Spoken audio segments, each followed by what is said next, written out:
peti tanlaganimiz zo'r.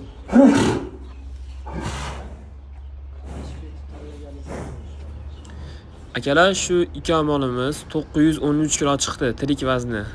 913 kilo tirik vazni. Hozir so'yishdan avvalgi jarayondamiz. Videoni oxirigacha ko'rsangiz, qancha go'sht qilganini bilib olasiz.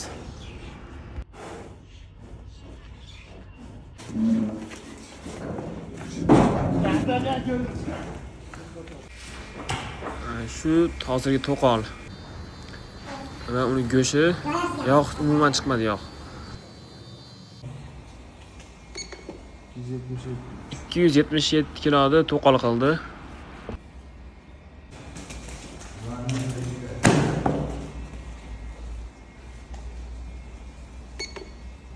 Ikki 271 kiloda oldidagi shakl imal qildi.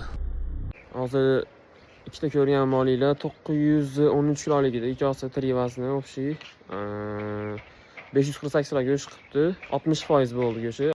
To'liq videoni iFeed.uz YouTube kanalimizdan tomosha qilishingiz mumkin.